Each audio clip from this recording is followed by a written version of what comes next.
coba saya minta gitu ya, siapapun ya yang menuduh ya lembar pengesahan itu palsu gitu ya, atau lembar pengesahan itu dibuat tahun 90-an, saya coba meminta Anda coba ya buatkan lembar pengesahan yang persis sama, karena saya sudah mencoba melakukannya dan tidak berhasil. Ya. Kenapa? Karena font itu ternyata bukan TNR, bukan Times New Roman, ya, berbeda, banyak Wow. perbedaan, ya. Ada beberapa perbedaan-perbedaan dalam font tersebut yang kita temukan, ya, ya. Kemudian, ya, kalau mereka menduga bahwa font apa namanya sudah dibuat, ya, apa namanya halaman pengesahannya dibuat tahun 90-an menggunakan Microsoft Word katakanlah, atau menggunakan Office yang pada ada zaman-zaman itu, otomatis nanti setelah kita review, otomatis dia akan menggunakan apa tadi, auto space, kemudian aligning, kemudian center bagian apa namanya dalam kertas tersebut pasti akan presisi gitu ya. Nanti kita buktikan bahwa ternyata lembar pengesahan itu tidak presisi, jauh Wow. dari kata presisi. Nah, ini akan kita coba kulas secara teknikal ya. Kemudian lain-lainnya materi kita ada juga tentang nanti peran dosen Seru ini. pembimbing, SK penetapan, ini hubungannya dengan asumsi-asumsi liar lainnya gitu ya, yang digunakan oleh pihak-pihak penuduh ini. Nanti akan kita coba paparkan semua ya. Kita paparkan dengan fakta ya, bukan dengan asumsi. Nanti kita lihat. Oke. Ini Nah, dia. sekarang saya akan coba mendemonstrasikan ya ELA ya, Error Level Analysis. Ini dia, teman-teman. Di FTA ke-20, saya dan Pak Nu sudah menegaskan bahwa ELA tidak bisa digunakan menganalisis dokumen fisik analog. Roy Nah, ini Suryo, Roy akan kita Suryo. buktikan. Ya. Saya coba, karena saya akan membuat Nah, background saya. saya penasaran apakah riset yang saya uji kemarin itu serupa atau bahkan lebih lengkap, teman-teman. Ini membuat saya lebih excited untuk pelajari hal ini ya. Sebagai aplikasi saya ya. Karena ini demo, jadi butuh kesabaran untuk melihat ya, menampilkan ya. Tapi saya udah siapkan sebenarnya ya, supaya lebih mudah nanti teman-teman melihat ya. Oke, saya coba full screen. Ya, mempersiapkan alatnya ya. Roy Panci mana, Roy Panci? Bangku kosong Ya, ya. Oke. ini mungkin tools yang biasa kita gunakan. Jadi sejak tahun 2008 ya, saya sudah menggunakan tools ya, yang biasa digunakan untuk analisis gambar Python maupun kayak video pakai ya. Python Ada kan? namanya Embed Authenticate, ada namanya Embed 5. Sebenarnya nggak harus menggunakan ini gitu ya, tetapi karena Ya. tools kita sudah punya ini ya, kita bisa gunakan lah gitu ya. Nah, saya akan coba bandingkan ya sebuah gambar image ya, ini untuk mendemonstrasikan bahwa ELA itu nggak bisa digunakan untuk menganalisis fisik ya. Gambar aslinya adalah seperti ini ya, gambar aslinya ini tidak diedit sama sekali. Kita bisa lakukan swapping untuk Oke. apa namanya ELA. Jadi di sini ada fitur untuk analisis ELA, kelihatan ya, ada persentase 60, 65 dan seterusnya ya. Kita bisa lihat bandingkannya. Ini nggak ada editan sama sekali ya. Oke. Oke. Nah, kemudian saya akan menambah file yang sudah diedit. Nanti bisa kelihatan yang sudah diedit misalnya seperti ini. Nah, file less edited ya. Nah, ini kita bisa lihat. Oke. Nah, ini ya. Ini yang sudah diedit, file yang sudah diedit. Ya. Kelihatan bagian yang diedit. Yang lebih diedit itu terang. apa saja. Saya menambahkan tulisan, ya.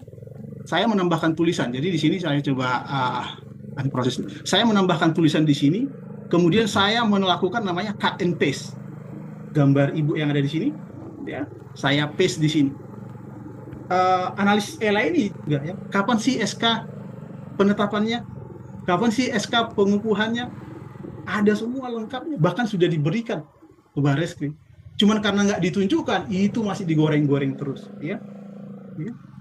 Penetapannya tahun 85. Sebenarnya dia sudah memenuhi poin tahun 84. Ya. Pengukuhannya baru tahun 86. Udah wajar mereka sudah bisa pakai karena sudah ditetapkan. Yang menetapkan siapa? Soeharto zaman itu. Ya. Tanda tangannya ada SK-nya dan seterusnya. Maling, teriak maling. Tapi nggak perlu saya tunjukkan semua lah. Ya. Nah, ini saya mau tunjukkan sebenarnya selain mematahkan bahwa nama itu harus lengkap, gelar profesornya ini belum profesor, ini sama-sama tahun 85 dianggapnya ini valid, berarti profesor sudah valid lah gitu ya. Kemudian tanda tangan ini yang mirip yang dikatakan itu di tanda tangannya di lekukannya yang di sini ya. Ini yang mirip dengan tanda tangan di pengesahan Pak Jokowi. Itu yang mau saya lakukan, tapi dia malah menggunakan ini untuk yang lain gitu ya. Nah, inilah orang-orang yang mencari pembenaran. Dia tidak peduli kebenaran ya. Padahal kita sebagai ahli forensik, kita hanya mengungkap fakta yang kita temukan saja ya. Dan nggak mungkin itu dipalsukan semua karena kita sentuh sendiri, lihat sendiri, rasakan sendiri. Dia sendiri yang nggak mau saya ajak untuk datang langsung. Kita sama-sama yuk, gitu ya. Ternyata malah memplesetkan semua, saya diblokir. Saya bukan hanya sekali diblokirnya, 2 kali, ya. Ketika saya sering mengajak dia FGD sebelum saya ke perpustakaan, saya udah diblokir. Ketika saya di perpustakaan itu saya telepon, diblokir. Akhirnya saya telepon GSM-nya. Wah, dia terkejut. Kok bisa gitu ya? Ini siapa ini katanya? Wah, ini Joshua Sinambela bilang gitu. Oh iya, gimana katanya. Dibuka dulu blokirannya tak bilang. Dibuka dia sebentar, saya kirimkan ininya, dokumen-dokumen saya, diblokir lagi. Ini beneran atau apa ini? Ini siapa yang pengecut gitu ya? Padahal tampangnya ketika podcast seperti pemberani gitu ya. Jujur gitu ya. Kenapa diblokir? Coba apa salah saya gitu ya? Takut dia. Saya meluruskan ya.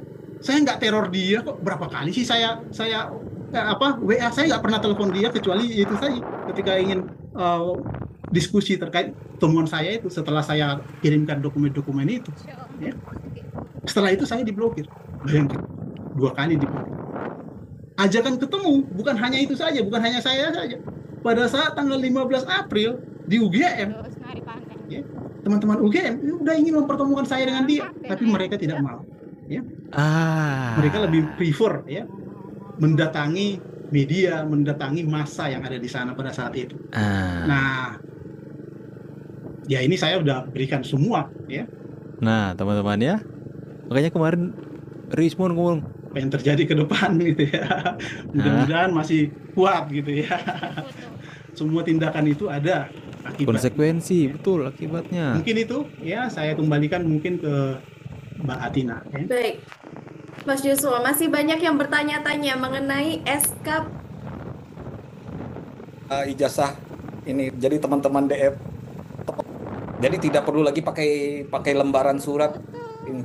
Jadi pakai email aja sudah cukup, bahwa itu sudah mengatakan bahwa tidak ditemukan disertasi maupun tesis, bahkan ijazah tidak pernah kami keluarkan. Titik. Penipu. Bisa pastikan 1% ya, Mas Jos ya. 1% aja. 1% palsu gitu ya. Ya, 1% palsu aja kita dulu. Gitu. Nggak usah yang banyak-banyak ya. 1 triliun persen palsu kan kebanyakan. 1% aja dan Mas Jos. Ya, silakan Mas Jos. Ya. Saya ingin menambahkan ya. Jadi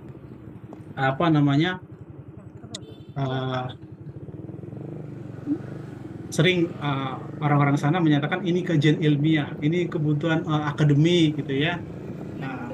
Harusnya kajian ilmiah atau penelitian itu hasilnya adalah paper gitu ya. Paper yang jelas metodologinya gitu kan, yang jelas sumbernya dan seterusnya. Jadi dari situ saja udah terbantahkan kalau mereka tidak melakukan kajian apapun sebenarnya. Mereka hanya menggesek ya, menggunakan asumsi saja gitu ya. Nggak ada penelitiannya yang benar di sana gitu ya. Mulai dari analisis digital, ELA, apapun lah itu, deep face, itu analisis abal-abal semua ya. Nggak ada pemeriksaan digital forensik seperti itu ya. Belum lagi secara prosedur mereka sudah sangat keliru ya kan. menggunakan data-data di internet, tanpa ada surat perintah, tanpa ada surat tugas, tanpa ada permohonan dari siapa. Siapa sih yang minta mereka memeriksa itu? Atas nama rakyat. Siapa rakyatnya gitu ya? Saya enggak tuh, saya rakyat, tapi saya nggak minta mereka tuh. Buat apa juga nggak ada gunanya ya kan? Katanya Itu ini ya, Jos, secara logisnya. Ya silakan Mas Teguh. katanya kan peneliti itu bebas. Sebentar, kalau itu Ya. penelitian di bidang kesehatan, kalau menyentuh atau mengambil darah itu harus ada izinnya, nggak bisa sesuatu tuh. Benar kata Mas Jos, ada prosedurnya, ada izin, ada suratnya. Jangan jangan jangan jangan berlindung di balik peneliti. Ya, Kita ngambil darah primata aja itu harus izin tuh. betul. Kalau yang lain-lain bisa, tapi masuk ke lokasi kita harus izin juga. Nah, makanya saya setuju dengan Mas Jos. Harus ada izin, harus ada prosedur, ada aturannya, etikanya ada gitu. Silakan Mas Jos. Sorry saya potong tadi. Iya. Jadi seperti itu Mbak Alina. S2 ini bulan Maret, 16 Maret. Memang wisuda di Yamaguchi selalu Maret sama Oktober. 16 Maret 2006. Ya. Dia nggak tahu tahun Hensi. Ya. Jadi dibuat sama tetapi yang diganti tanggalnya. Wah keliru banget ya gitu ya. Dikiranya 2008 satunya gitu kan. Mungkin ya saya nggak tahu. Tetapi yang pasti ini tahun 2006 dan ini tahun 2006. Ya. Dan tahun 2006 bulan Mei Hiroshi Kato, ini yang tertulis Hiroshi Kato, ya, itu sudah nggak jadi rektor, sudah ganti nama rektornya. Ini kesalahan-kesalahan fatal. Kita nggak perlu menganalisis fisiknya lagi sebenarnya, nggak perlu seperti itu. Tetapi dari informasi petunjuk-petunjuk ini sesuatu yang ganjil. Ya. Anda sendiri yang menilai. Ya. Nah, ini contoh penyetaraan dari Yamaguchi. Ya, saya tutupi namanya, Doctor of Engineering. Inilah contoh penyetaraan yang benar, berbeda dengan yang diklaim oleh Rismon, sertifikat dosen, pendidik segala macam. Ya, ini tanggalnya sesuai, ya, nomor 710, 710. Ya. Saya tutupi namanya karena dia nggak pengen ditunjukkan namanya. Dan ini dosen, ya, di salah satu PTN terkenal sekarang. Alumni S1 UGM, S2 Yamaguchi, S3 Yamaguchi, gitu ya. Nah, ini udah terkenal ya, Tun Ahmad Ghazali ya. Ada YouTube-nya, Anda bisa tonton di sini untuk persis. Ini sama seperti ini persis ya kan. Cuman ini memang di scan, jadi warna kuningnya menghilang ya. Tapi masih kelihatan kuningnya sebenarnya ya. Sama seperti ini ijazahnya. Lihat bentuknya. Ini rata kanan, rata kiri, ada 2 stem gitu ya. Nah, saya nggak tahu ini stemnya kemana, hilang mungkin, saya nggak tahu. Ya.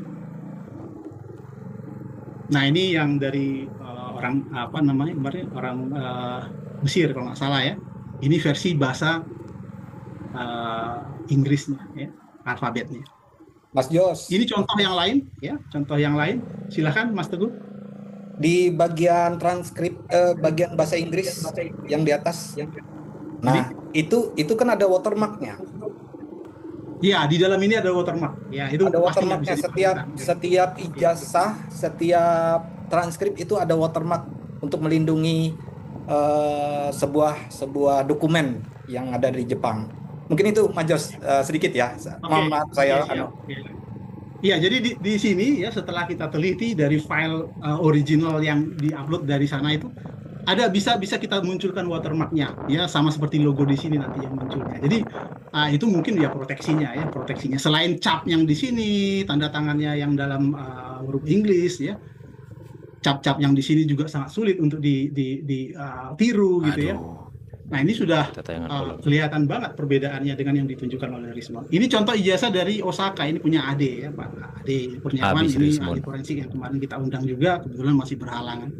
Ini juga kurang lebih sama ya. Jadi nggak ada tanda tangan di sini.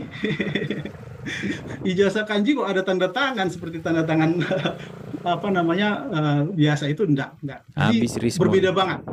Saya nggak bilang palsu, tapi itu berbeda banget, dan setelah kita konfirmasi memang tidak dikeluarkan. Jadi makanya ada wartawan juga sudah menanyakan di sana ya. Ini memang nggak pernah dikeluarkan seperti itu ijazah katanya gitu. Ini yang ditunjukkan Beda hasil sekali. capture dari video ya klarifikasinya kemarin ya. Jadi Anda bisa menilai sendiri ya ijazah siapa sebenarnya yang palsu gitu ya. Ijazah sang penuduh atau ijazah yang ditunjuk ya.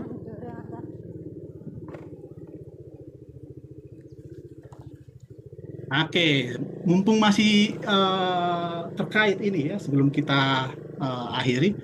Nah, Aku nyari Roy kemarin Suryo bukannya Rismon si nih. Rismond menantang gitu ya. Ada nggak yang lain gitu ya, yang bagus seperti itu, yang fontnya sama? Ini saya tunjukkan ya. Teman saya kemarin ya, yang saya katakan kolega saya, Pak Heru Marwata, itu juga dicetakkan menggunakan perdana. Jadi di sini bisa dilihat nih, ya, ada pembatas kertasnya, dan pembatas kertasnya ini karena dia memang tahun 88 atau 89 ya, itu sudah jadi 3 cabangnya ya. Sebelumnya kan cuma 2, ada yang cuma 1 cabangnya dia gitu ya, 1 pusat 1 cabang gitu ya, 1 cabang 2 cabang, 1 pusat 2 cabang sampai 3 cabangnya ya, tergantung dari waktunya. Dan ini menggunakan font yang sama dan ada tanda tangannya. Kalau asumsinya dia, kalau misalnya asumsinya dia hanya bisa di tahun 90-an di Office ya, itu sudah terbantahkan. Bahkan font ini sama persis ini. Kalau saya analisis ya, fakultas yang depan-depan ini itu sama persis dengan yang ada di Fakultas Kehutanan juga. Ya. Jadi maksudnya semua fakultas yang menggunakan cetakan perdana itu palsu. Ya, ini hal-hal yang konyol menurut kita, yang tidak logis lagi.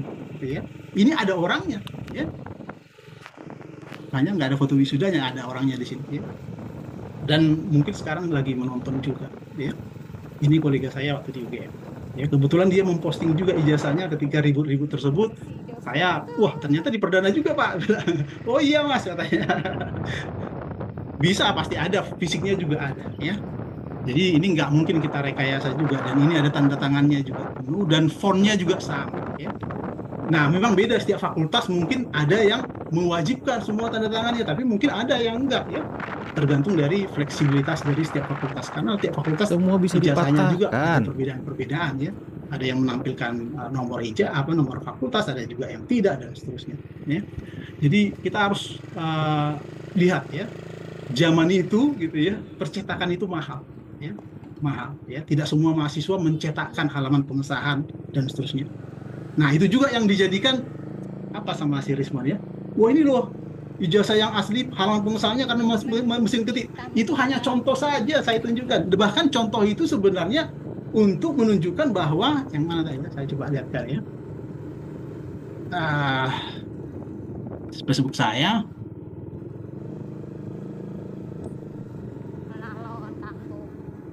Nah yang ini ya, ini loh yang asli ya, ini kan foto saya juga gitu ya.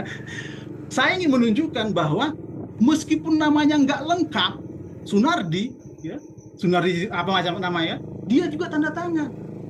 Ini sama-sama profesor nih. Nah ini juga saya akan ulas juga ya. Kapan sih SK penetapannya? Ketika dia daftar pertama ya, menyelesaikan kurikulum sarjana muda dulu atau S1 bawah dulu. Itu aturannya. Makanya yang muncul di sana tulisan kolom, karena dia semester awal 80-81 gitu ya, dia milih sarjana muda karena memang dia ngambil mata kuliah semester yang memang yang kategorinya sarjana muda ya.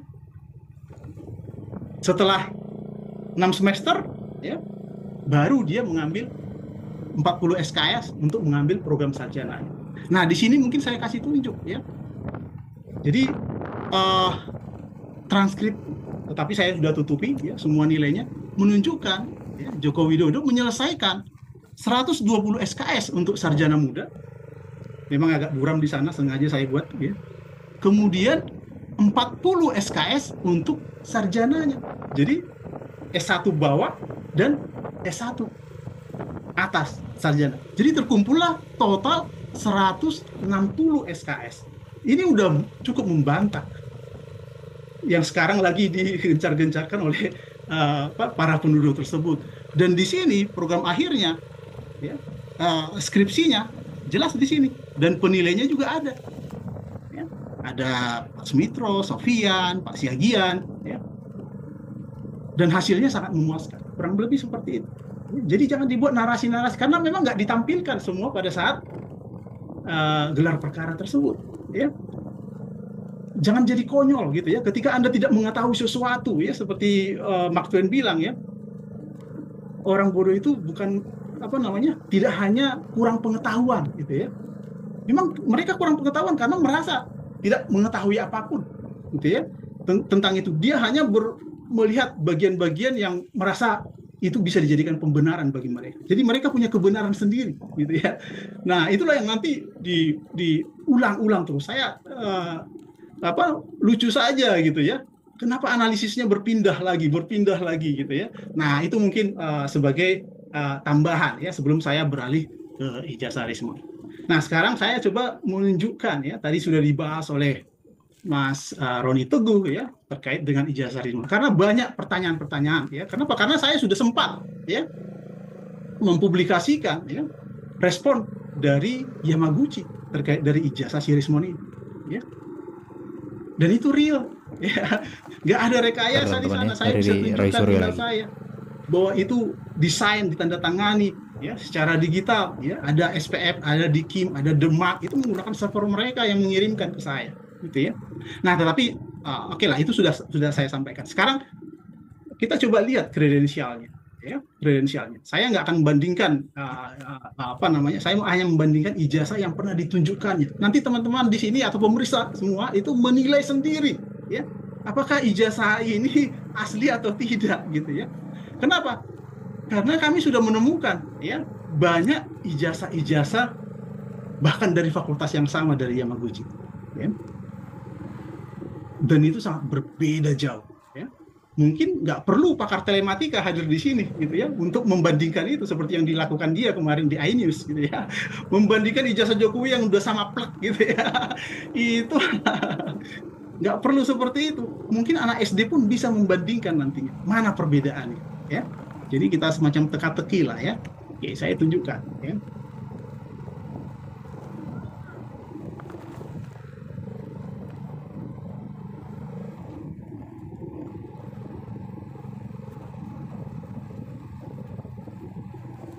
Oke. Nah, ini. Saya tutupi namanya tapi ini real ya. Ini ijazah salah satu dulu mahasiswa UGM S1, S2 di Yamaguchi, sekolah yang sama dengan Rismon, dan doktornya juga di Yamaguchi, ya, sekolah yang sama dengan Rismon, ya, meskipun tahunnya berbeda. Ya. Inilah ijazah yang ditunjukkan Rismon. Ini adalah ijazah 987 itu S2-nya, ya, master. Jadi kita bisa translasikan ini. Ya. Anda bisa gunakan ChatGPT atau DeepSeek segala macam. Ini menyebutnya bahwa ini master. Ya. Master. Nah, bagian mana perbedaannya? Jelas banget gitu ya. Pertama dari warnanya, oke lah. Ini mungkin sudah luntur warnanya gitu ya, atau mungkin itu kopian yang di-print lagi, silahkan, nggak apa-apa gitu ya. Tapi lihatlah bentuknya, ya. Ini nama alfabet di sini, ya, pemilik aslinya. Ya. Huruf kanjinya juga berbeda. Yang paling mengesalkan sebenarnya di sini ada 2 stem. Yang bachelor itu stemnya malah 3, ya, karena ada stem masing-masing mahasiswanya juga. Ya. Tapi kalau yang master dan doktor itu 2 stem. Ya. Ini nanti Anda bisa translasikan. Ya. Ada juga translasinya. Ada juga yang bahasa bahasa Inggrisnya. Ya. Kita lihat ke bawah. Ini ijazah doktornya. Ini yang diakui dia 460. Ini adalah ijazah doktor. Bagian yang mana? Ya. Anda bisa melihat perbedaannya. Ijazah kanji, ya, Jepang itu tidak ada yang pakai tanda tangan seperti ini. Saya bisa pastikan semuanya pakai stem saja seperti ini dan menggunakan kata kanji. Ya. Yang pertama itu. Yang berikutnya, semua program doktor itu ada bidang ilmunya di sini. Ini science and technology, ya, atau engineering. Nah, di sini hanya nomor saja. Itu sudah berbeda banget, ya. Saya nggak bisa bilang palsu, mungkin 99% saja palsunya, gitu ya. tapi berbeda banget. Kasih foto. Hurufnya di sini sangat rapi. Ini rata kanan, rata kiri. Di sini melenceng. Ya, saya nggak tahu bagaimana ada ijazah yang seperti itu gitu ya. Anda yang menyimpulkan. Yang paling parah, saya nggak tahu gimana dia merancang ya, mengatakan ini asli ya. Kalau kita terjemahkan ijazah S2 ini bulan Maret, 16 Maret, memang wisuda di Yamaguchi selalu Maret katanya. Jadi data yang diambil di lapangan itu jangan diotak-atik, direkayasa, karena hasilnya akan berbeda nanti di ranah di pengujian di laboratorium, karena yang akan nguji itu bukan hanya 1-2 orang, banyak dalam sebidang itu banyak sekali. Nah, yang lagi viral ini baik transkrip nilai, kemudian paper-papernya, kemudian buku, lalu disertasi, itu bisa dipastikan bahwa ini dia bermasalah pulang tanpa hasil gitu. Wah, Jadi banyak tuh pulang tanpa hasil, dipastikan loh. tanpa ada yang membawa sesuatu, sehingga dia tidak bisa melakukan penyetaran ijazah, tetapi dia melakukan rekayasa untuk sertifikasi dosen. Nah, itu berapa tahun dia sertifikasi dosen menggunakan Doctor Engineering dan Master Engineeringnya, itu dipastikan ada kerugian negara kan di situ dia gunakan untuk melakukan hal-hal yang seperti itu. Oke, yang terakhir mungkin ini mungkin dilanjutkan oleh Bang Jos nanti, Mas Jos. Jadi pada dasarnya seseorang yang sudah memegang atau ahli itu bisa dicek secara signifikan. Satu, apa saja karyanya. Nah, saya juga belum dikatakan ahli walaupun ada karya. Beda. Nah, caranya adalah satu, cek di ID Scopus. Itu biasanya tulisan internasional ada di situ, yang level internasional. Kemudian di level nasional itu bisa di Garuda atau di Sinta. Itu ada kelihatan. Nah, bagaimana dengan buku yang hampir ratusan itu? Itu kan buku panduan, bukan buku riset. Jadi bagaimana menggunakan MySQL dan Visual Basic gitu. Itu kan anak diploma 3 atau masih ada nggak diploma 3 sekarang, atau anak-anak S1 yang ini mereka sudah belajar hal-hal yang seperti itu.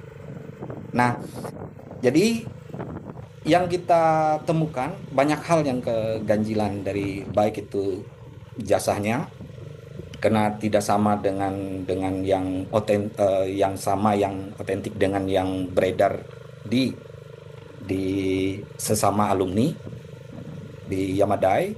Kemudian yang kedua, transkripnya juga berbeda dengan yang lainnya. Nah, kita bandingkan juga dengan lulusan Yamaguchi yang berdekatan juga ada perbedaan. Jadi ada satu cap yang di bawah seal-nya rektor, kemudian seal-nya Yamaguchi. Itu ada 2 cap. Nah, kalau dia kan punyanya 1 cap gitu. Lalu di ijazah itu tidak boleh ada tanda tangan. Dia punya kanji sendiri, punya rektornya atau presidennya di seluruh Jepang.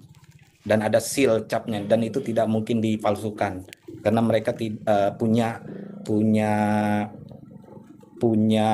identitas sendiri untuk setiap. Seperti saya, nama saya tidak perlu untuk tanda tangan, jadi ada dikasih cap di sana untuk sign, baik itu di buku tabungan maupun di aktivitas-aktivitas lain yang bersifat di akademis maupun di luar, baik di pasar maupun di mana, di kelurahan lah, di sana kan di kecamatan di sana kita pakai seal itu.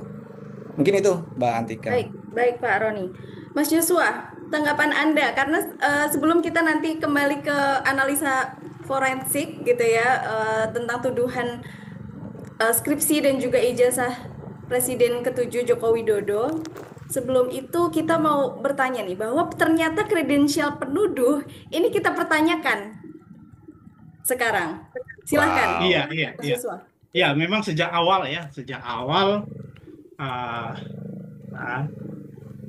Sejak awal pada saat FGD sebulan yang lalu ya, kami di DFIS ya, teman-teman dari lulusan Jepang ada beberapa ya, bukan hanya Mas Teguh saja gitu ya, itu mempertanyakan ya, siapa sebenarnya Rismon ini, apakah benar dia lulusan Jepang gitu ya. Kenapa?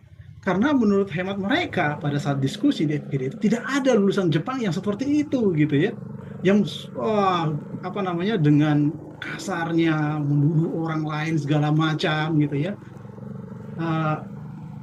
Sehingga mereka tergelitik untuk memeriksa gitu ya kredensial tersebut, mencari apa namanya risetnya gitu ya, dan ternyata memang tidak ditemukan ya disertasi sama tesisnya dan seterusnya ya. Nah,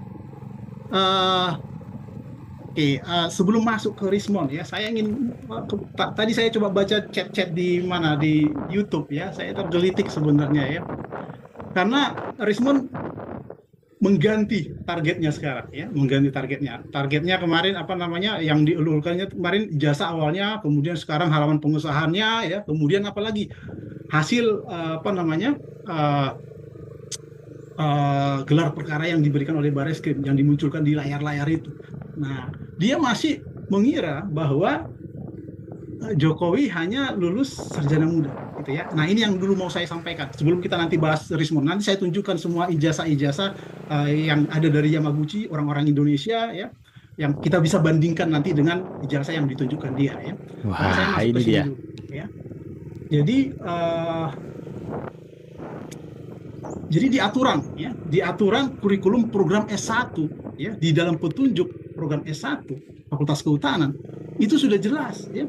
Jadi kurikulum program S1 pada dasarnya ya, kurikulum program S1 terdiri dari kurikulum sarjana muda atau yang disebut dengan S1 bawah, terdiri dari sekitar 120 SKS ya, 107 SKS mata pelajaran wajib dan 13 SKS mata pelajaran pilihan. Kemudian S1 atas terdiri dari 40 SKS, 26 SKS wajib dan 14 SKS pilihan. Nah, jadi program S1 itu terdiri dari sarjana muda dan sarjana atas, namanya S1 atas gitu ya, sarjana muda dan S1 jadinya ya. Nah, dia harus mengumpulkan sekitar 160 SKS. Jadi otomatis ketika dia daftar pertama ya menyelesaikan kurikulum sarjana muda dulu atau S1 bawah, dapatkan file asli yang baru diedit ya, bukan yang ada di media sosial gitu ya. Bagaimana kalau ada yang media sosial, itu sudah menjadi sangat sulit karena sudah melalui kompresi berulang kali. Itu yang saya katakan. Ketika dilakukan kompresi berulang kali, kemungkinan untuk menemukan bagian-bagian diedit menjadi sangat sulit. Itu kalau file digital ya. Nah, di sini bisa kelihatan kalau kita melakukan analisis ELA ya. Jadi bagian yang kontras inilah bagian-bagian yang saya edit, saya tambahkan tulisan, saya lakukan cut and paste sehingga muncul ya bagian yang error levelnya lebih berbeda ya, lebih terang biasanya ya. Nah, ini yang disebut dengan ELA ya. Jadi kita bisa deteksi bahwa gambar ini sudah diedit gitu ya. Nah, apa yang terjadi ketika gambar ini dicetak kemudian difoto, dicetak seperti ini yang sudah diedit persis seperti yang bakalan ada di terbaca kayaknya. Ada tulisannya, kemudian ada mbaknya di sini yang sudah apa namanya ya, yang saya copy paste ya, cut and paste gitu ya. Yang terjadi adalah kita coba analisis sekarang ya. Yang sudah dicetak foto fisik ya, foto fisik. Kemudian di foto fisik. Sudah nggak kelihatan bagian yang diedit. Betul. Jadi terbukti bahwa ini gambarnya tadi ya, nggak bisa kita gunakan analisis ELA untuk mendeteksi bagian-bagian yang diedit tersebut. Jadi ketika misalnya melakukan analisis ELA, yang kita analisis itu file digitalnya, bukan gambar fisiknya. Intinya seperti itu ya. Itu makanya salah kaprah ketika ada ahli yang menyatakan mereka mampu menganalisis ijazah fisik dengan ahli kejadian ya. Yang dianalisis mereka itu adalah gambar-gambar digital, apalagi yang ada di internet. Itu otomatis nggak masuk akal. Sampai bisa mereka menemukan Panji bahwa nggak nongol ya, Panji nggak datang. Bahwa ini ada palsu, ada bagian yang diedit segala macam, nggak mungkin. Jadi ini membuktikan bahwa ELA tidak bisa digunakan untuk menganalisis gambar fisik, gambar analog. Ya. Ketika pun Anda menemukan hal yang aneh, berarti ya file digitalnya lah yang sudah diedit. Ya. Bukan file fisiknya yang diedit gitu ya. Kurang lebih seperti itu ya. Mudah-mudahan jelas ya. Nah, kemudian saya akan coba mereview yang disebut dengan Nah, TNR ya, TNR. Times New Roman. Times ya. New Roman. Jadi ini foto yang saya ambil sendiri. Jadi bukan dari internet. Nanti Anda bisa lihat ya. Bukan hanya ini, gambarnya banyak sekali ya, foto-foto yang saya ambil sendiri ya. Saya coba tunjukkan di dokumen jasa, misalnya yang ada di Canon Cam saya ya. Ini ya gambar-gambar yang ada di Canon saya. Jadi bisa kita buktikan bahwa ini masih dilengkapi dengan metadatanya ya. Metadatanya Canon EOS 200D, ukurannya juga lebih besar ya, pikselnya dan seterusnya ya. Atau gambar yang ada dari handphone saya ya.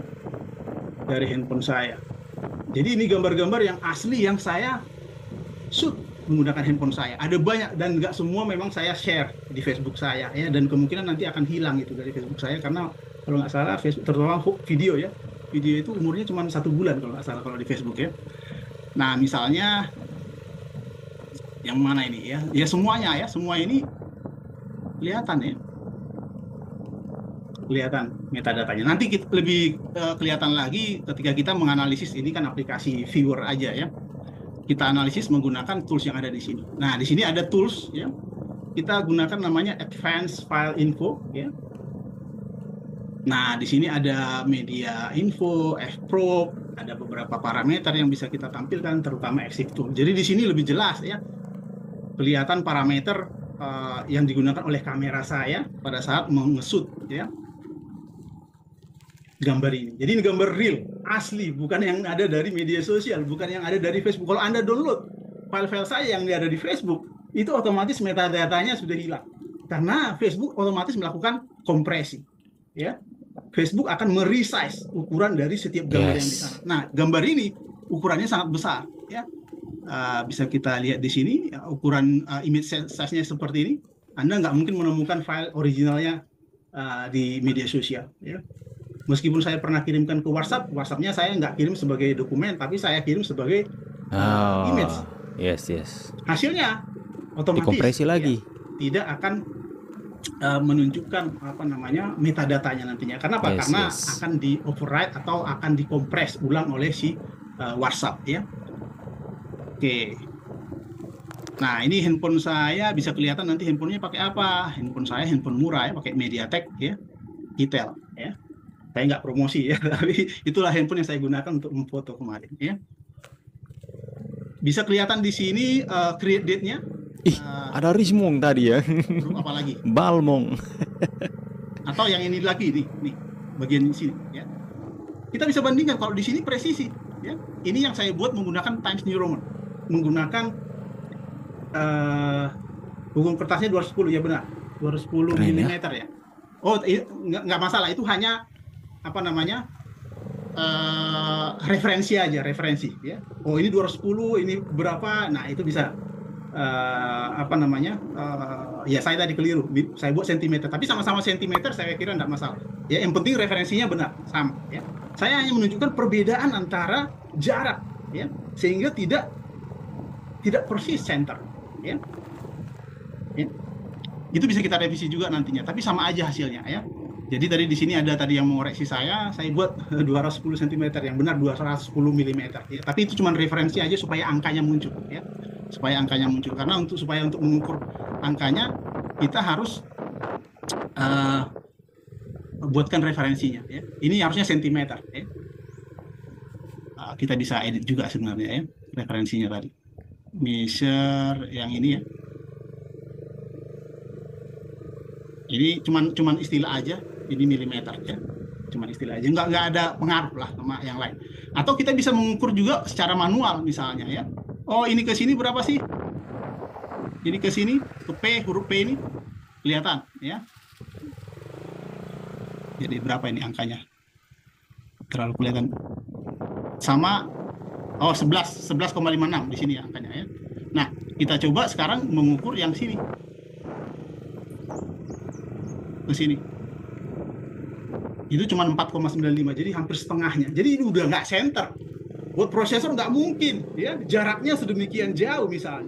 Begitu juga nanti jarak antar yang lainnya juga, ya. Di bagian yang Detail lainnya, sekali, misalnya, teman-teman. makanya tadi saya buat, saya coba aktifkan lagi gridnya, ya.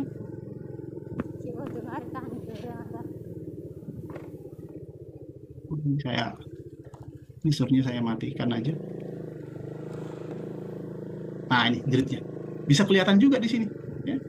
Nah bagian sini juga ya. Ini satu blok lebih ke U. Ya. Dari sini satu blok juga nggak ada. Ya, dari Fakultas Kehutanan ke Gajah Mada. Jadi kalau kita menggunakan word processor, ya, kita pasti bisa buat itu center. Ya. Katakanlah ini kita buat jadi apa biasanya? Table ya, table 1, table 2 dan seterusnya gitu ya. Nah dari situ sebenarnya sudah terjawab bahwa ini tidak menggunakan word processor, ya, dan bukan menggunakan Times New Roman. Rismon kalau debat kalau gini. Offset, ya, kalau informasinya pakai hand press, ya, tapi itu sejenis offset lah, ya, bukan cetakan digital. Jadi nggak mungkin ini ada file digital, ya. Zaman segitu ya, zaman segitu. Memang ada ya, yang sudah ada beberapa informasi. Wow, ini bisa pakai typewriter atau bisa pakai menggunakan apalah istilahnya, ada beberapa software. Tapi kalau yang saya analisis itu tidak, ya. Dan pengakuan dari Perdana juga mereka menggunakan hand press, ya, offset, ya. Dan itu bisa terbukti, ya. Anda bisa hitung nanti jarak ini ke sana, dan seterusnya itu Anda bisa hitung sendiri. Ya. Nah ini contoh bagaimana kita melakukan analisis bukan digital forensik ya, karena yang kita analisis ini fisik. Kalau ingin membuktikan cara mengukur bahwa ini dicetak atau tidak, ya, bahwa ini hasil hasil printing dari word processor atau tidak, atau dengan Word atau tidak, kita bandingkan dengan yang ini. Ini kita bandingkan dengan yang ini. Ya. Saya tambahkan table ulang Pak. Gridnya. Ya. Grid. Sama-sama katakanlah 25 ya, sama-sama besar seperti itu. Ini presisi sekali, ya. Ada garis tengahnya segala macam. Kalau mau kita ukur, ini satu blok, ini satu blok. Ya. Inilah kalau kita membuat halaman pengesahan menggunakan Times New Roman. Nggak mungkin, ya. Anda membuat center ini, gitu ya. Terus satunya melenceng ke sana, satu melenceng ke sini, nggak mungkin, ya. Jadi berbeda. Mendung hitam gelap. Saya mencoba membuat persis, ya. Saya mencoba membuat persis seperti yang tadi, nggak bisa. Dari fontnya juga sudah beda, alignmentnya juga sudah berbeda, gitu ya. Nah ini bisa digunakan sebagai bahan, ya, sebagai bahan petunjuk boleh dikatakan.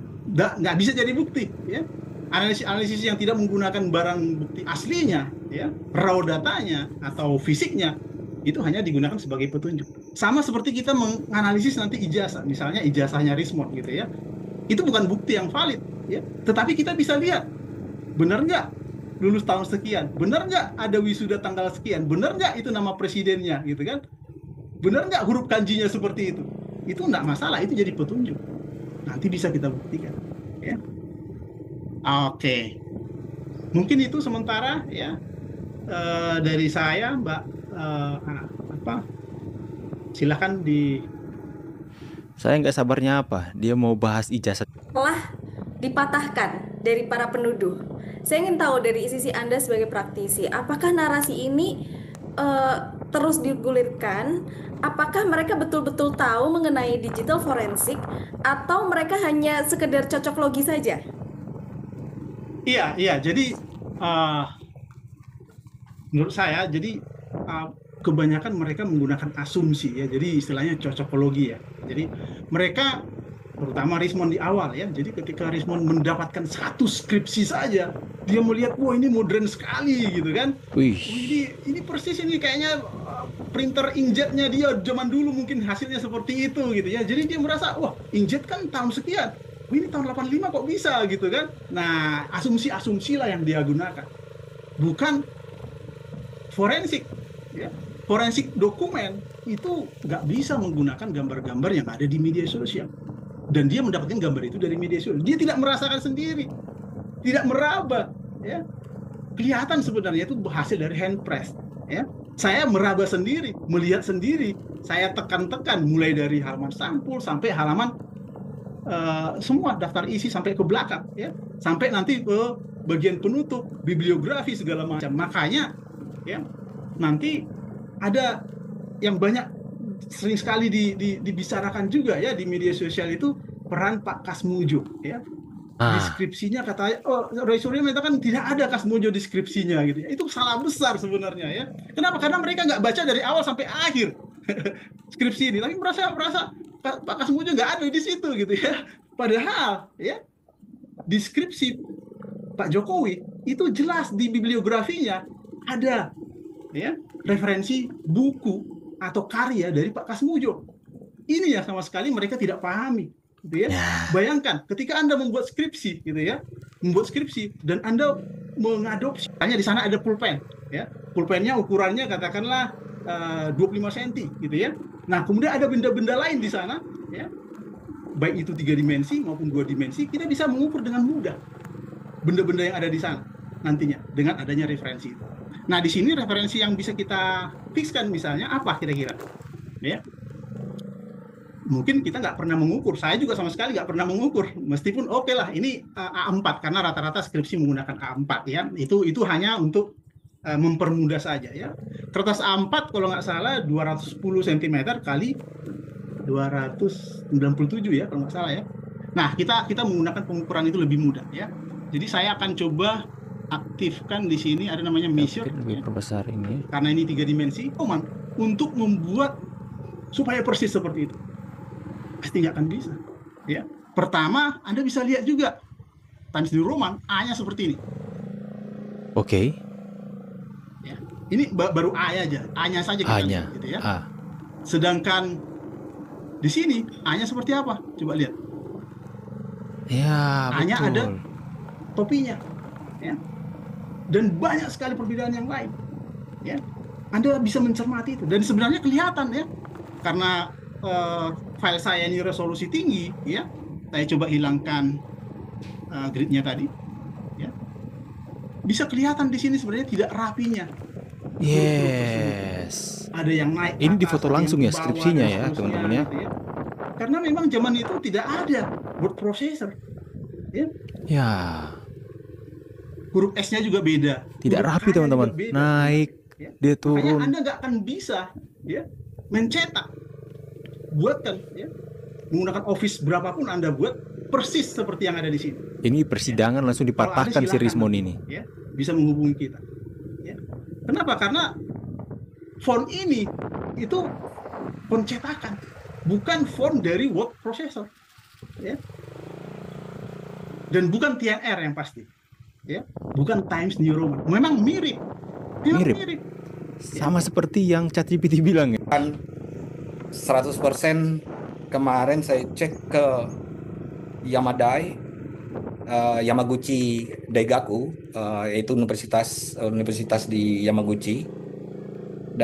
Saya tulis dalam bahasa Jepang bahwa yang bersangkutan tesis dengan master yang tertulis di kurikulum vitae itu tidak ada.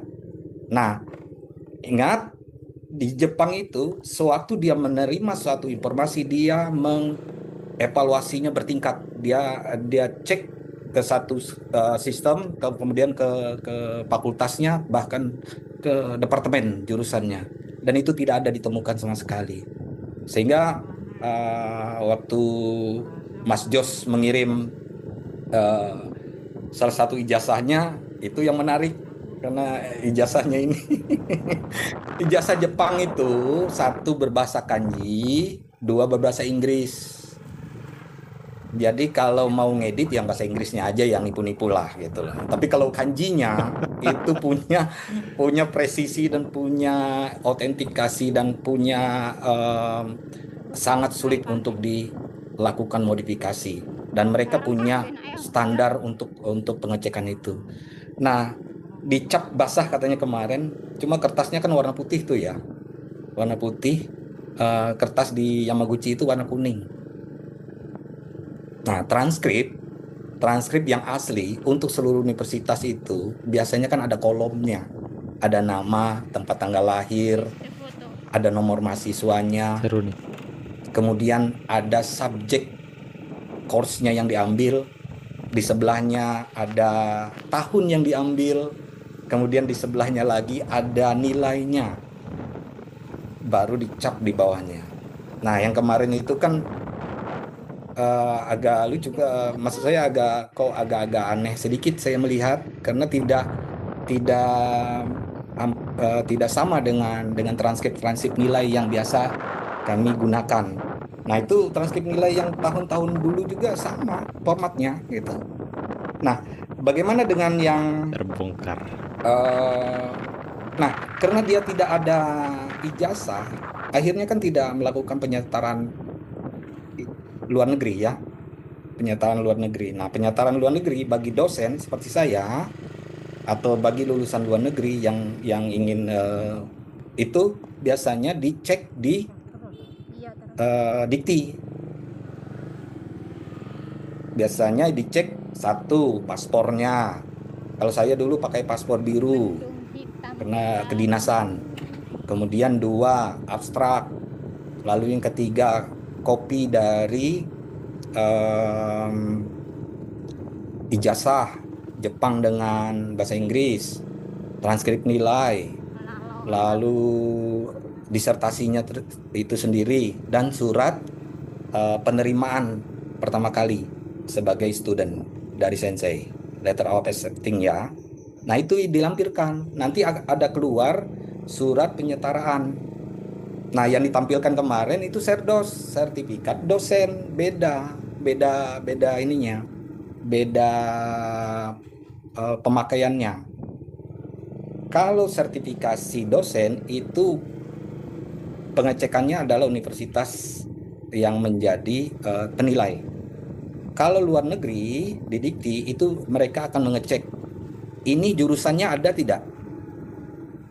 Kemudian dia tahun berapa dia berangkat dan tahun berapa dia pulang. Nah, biasa di kedutaan di Indonesia di Jepang itu ada, kita selalu mengirimkan informasi bahwa kita sudah selesai dan kita sudah pulang. Itu ada. Nah, kemudian selain penyetaraan ijazah, ini kuncinya sudah nih, kuncinya. Kalau itu tidak terdata, bisa dipastikan ini nanti Mas Jos lah yang tampilkan bagaimana ininya, bentuk ijazah yang dia tampilkan di media sosial. Nah, lalu apakah dia pernah menulis paper? Kita cek sebenarnya ada, tetapi sudah digomi. Bahasa Jepang digomi itu ditaruh di tempat sampah bagi orang Jepang itu karena sudah lewat waktunya. Jadi hanya ada di list projectnya profesornya bahwa dia pernah menulis paper. Apakah dipublikasi? Tidak, karena di situ tidak tertulis dipublikasi. Ya, nggak ada disertasi Jadi juga biasanya ya. paper utama itu adalah syarat disertasi. Nah, itu dia. Jadi kalau dia proceeding, poster, kemudian jurnal, baru dapat satu bagian riset. Kemudian dia ulangi lagi untuk paper-paper yang lain supaya bisa memenuhi standar akhir sebuah disertasi. Nah, itu bab 1, bab 2, bab 3, kemudian bab 5 dan sebagainya itu kan ada di dalamnya untuk tulisan dari paper, extracting dari paper-papernya maupun dari proceedingnya.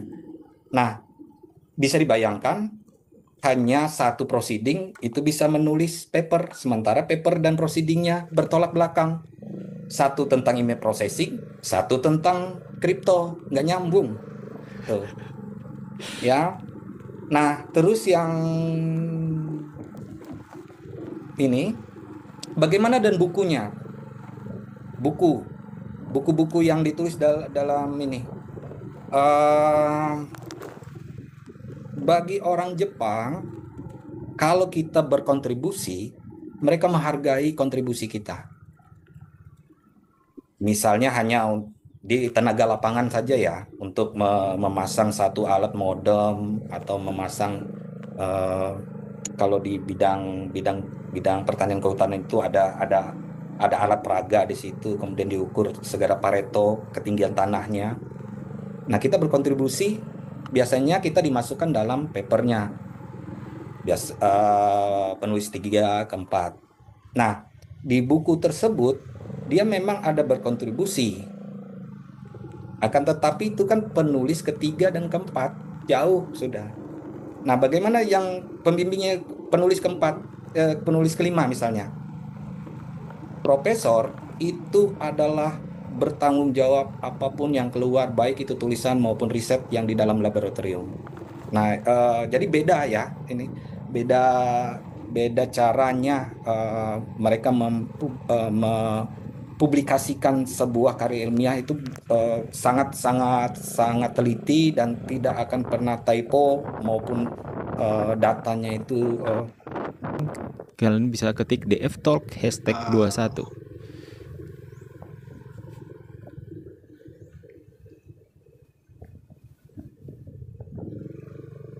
Nah, ini ya. File, ada bibliografi ya. Nah, di sini ya. Kasmujo 1982, pengantar industri kayu lapis Indonesia, bagian penerbitan Yayasan Pembina Fakultas Kehutanan Universitas Gadjah Mada. Dan setelah saya cari, buku ini juga dijadikan referensi oleh banyak mahasiswa, bukan hanya mahasiswa di Fakultas Kehutanan, tapi juga mahasiswa di luar UGM. Ya, Anda bisa cari sendiri, ya, ini. Ya. Ini yang mereka nggak tampilkan, teman-teman ya. Banyak referensi yang menggunakan bukunya Pak Kasmujo. Jadi real, ya. Jadi Pak Kasmujo itu udah dipastikan memang dosen yang ada di Fakultas Kehutanan dan dijadikan referensi, ya, karyanya mungkin oleh Pak Jokowi dan teman-temannya, gitu ya. Jadi tidak salah, ya, ketika Pak Jokowi menyatakan dosen pembimbing saya, gitu ya. Bukan dosen pembimbing skripsi, tapi meskipun dia bimbingan di sana, ya. Saya masih ingat dulu, ya, ketika saya semester 5, semester 6 ya di jurusan Teknik Elektro, ya. Saya pernah membimbing beberapa mahasiswa S2 dan sekarang mereka sudah jadi doktor, ya. Ada yang sudah sukses lah, demikian, gitu ya. Mereka juga memanggil kita sebagai apa, ya?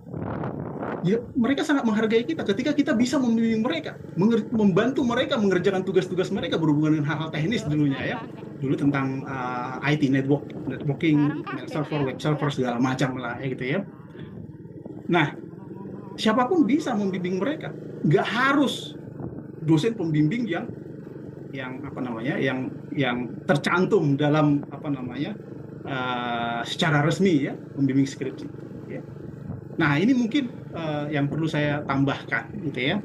Silakan, Mbak Tina. Baik, Mas Yusua. Mungkin kita berpindah nih ke Pak Taro. Selamat malam, Pak Taro. Baik, ke Pak Roni dulu ya. Iya, Pak. Iya, Pak Roni. Baik, Pak Roni. Kita awali dulu nih dari sesuatu yang viral belakangan ini, video klarifikasi Pak Rismon gitu ya, soal ijazah miliknya sendiri yang sempat ini dia, teman-teman. ramai sekali di YouTube. Dan barangkali Anda telah menontonnya sebagai akademisi dan peneliti sistem informasi dari Hokkaido, Jepang, mendapatkan PhD dari sana. Apakah ada kejanggalan yang Anda tangkap? Karena ada narasi di pamflet DF Talk pada malam hari ini memang akan kita bahas mengenai ijazah Rismon Sianipar. Oke, kita masuk ini aja dulu dari pertama, bahwa sejarahnya dulu, bahwa seseorang yang masuk menjadi mahasiswa, baik itu B1 atau bachelor, kemudian M master, dan D doktoral, itu selalu kalau saya dulu masuknya bulan Oktober di utara Jepang. Nah, jadi kalau dia sudah S2, kebetulan dulu saya S2-nya di Gajah Mada. Nah, saya apply-nya adalah doktoral. Nah, kemudian di sana kita akan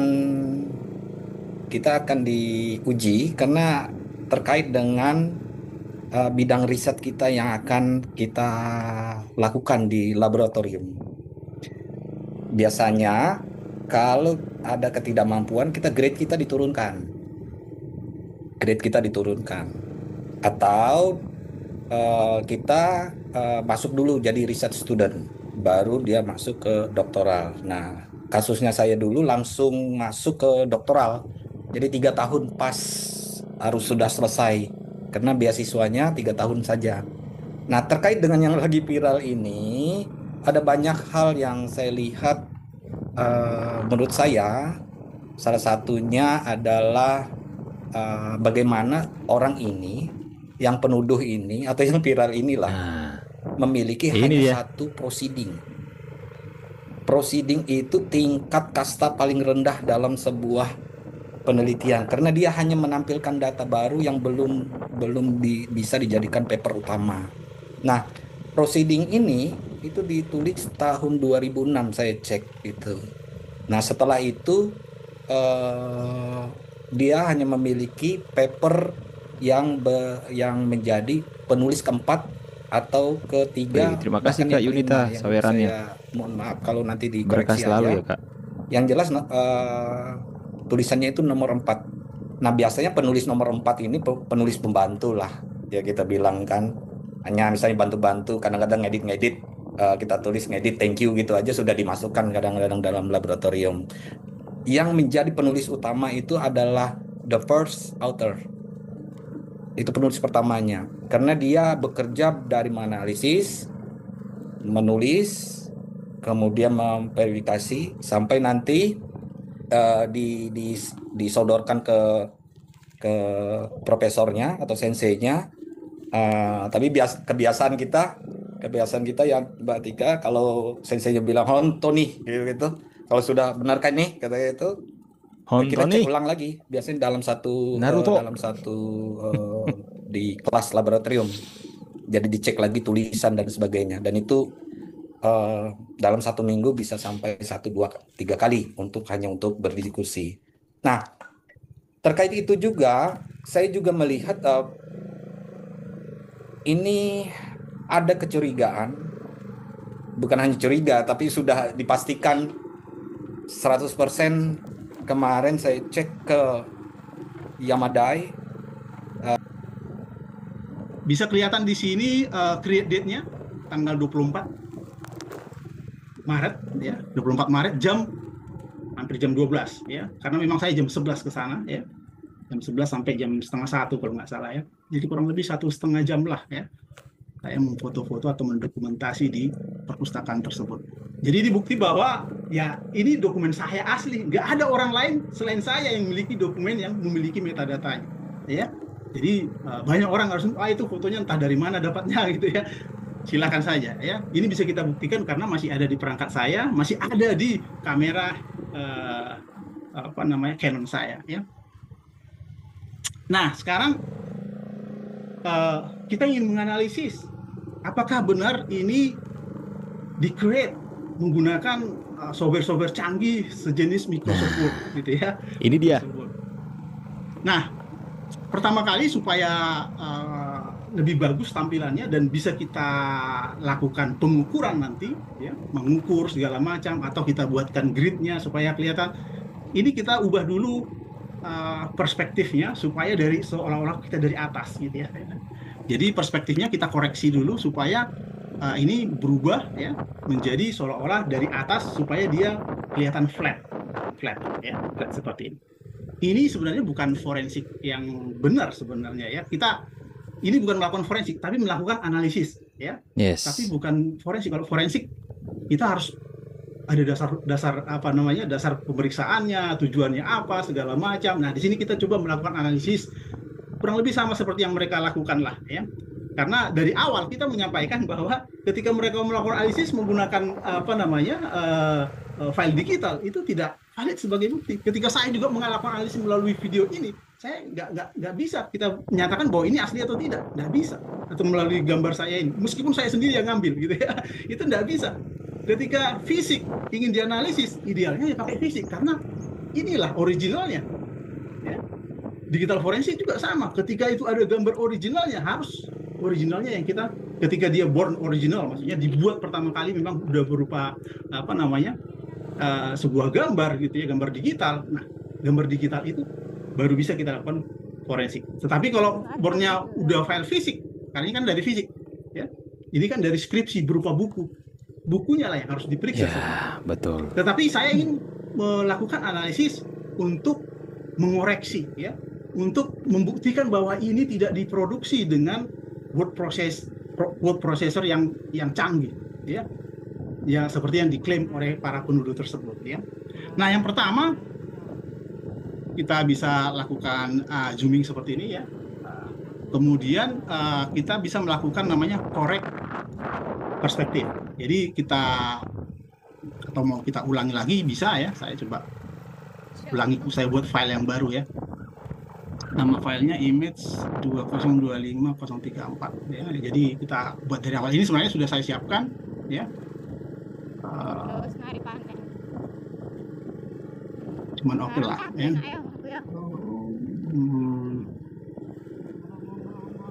Nah, saya gambar yang aslinya yang ini ya, image yang ini. Jangan lupa teman-teman ya, share sebanyak-banyaknya ya, supaya banyak masyarakat yang Tapi saya dicerdaskan. mau mengulangi bagaimana sih cara melakukan correct perspektif gitu ya, supaya tampilannya seolah-olah dari depan, bukan dari samping seperti ini. Ya. Nah, correct perspektif itu juga sering sekali kita manfaatkan untuk mendeteksi plat nomor kendaraan. Kenapa? Karena kendaraan rata-rata miring ya kan, miring ya. Dari kamera dia lewat-lewat aja begitu ya. Tetapi ketika kita bisa shoot, meskipun dia miring, kita bisa belokkan ya perspektifnya supaya kita bisa melihat plat nomornya. Kurang lebih sama ya yang kita lakukan. Nah, di sini ada fitur namanya Correct perspektif ya. Mahal ini. Mahal ilmunya ya, kelas.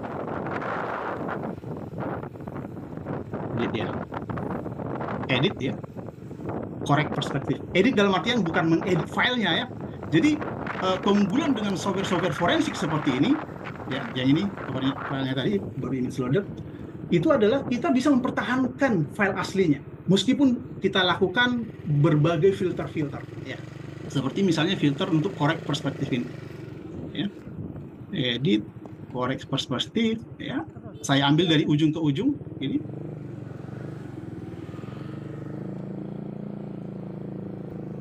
Oke. Mendung hitam gelap. Nah, dia sudah jadi tegak.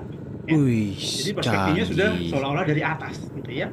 Nah, kemudian yang kita lakukan apalagi kita bisa crop ya. ini, ya. Oh, bisa di crop. Kita crop di filter ini ya. Kita lakukan cropping, ya. Supaya ini seolah-olah satu lembar HVS. Supaya nanti pengukuran kita lebih akurat. Kalau kita masih miring seperti itu, kalau ahli bedanya nanti beda kalau ahli jarak paham. segala macam ya, yang dikatakan auto space atau scaling segala macam lah ya, istilah-istilah dari Rismond gitu ya, itu nggak bisa ya kita lakukan karena posisinya miring. Tapi kalau udah dari atas, kita perspektifnya nanti baru bisa kita tentukan ya. Oke, kita play, hasilnya seperti itu ya. Nah, inilah tampilan depannya, sehingga kita bisa melihat seolah-olah ini hasil cetakannya sebuah kertas lembaran seperti itu ya. Kemudian apa yang perlu kita lakukan ya, kita bisa mengukur apakah ini dibuat ya dengan word processor yang modern atau tidak. Kalau Anda menggunakan word processor yang modern, katakanlah Microsoft Word, biasanya Anda akan melakukan apa? Center, ya kan? Otomatis ya. Anda center semua ini langsung di tengah bagian sini, sehingga apa? Otomatis bagian-bagian yang sisa yang ada di sana itu otomatis akan simetris, ya. Nah, kita lihat di sini, apakah ini simetris? Ya. Nah, di sini ada pengukurannya ya. Jadi ada banyak kecanggihan dari software ini ya. Jadi software ini bisa digunakan untuk mengukur benda-benda. Misalnya ada foto gitu ya, foto mau 1 dimensi, 2 dimensi, 3 dimensi misalnya ya. Apa namanya? Gambar-gambar tersebut kita bisa mengukur secara presisi ya. Asal ada referensinya. Misalnya di sana ada pulpen ya. Pulpennya ukurannya katakanlah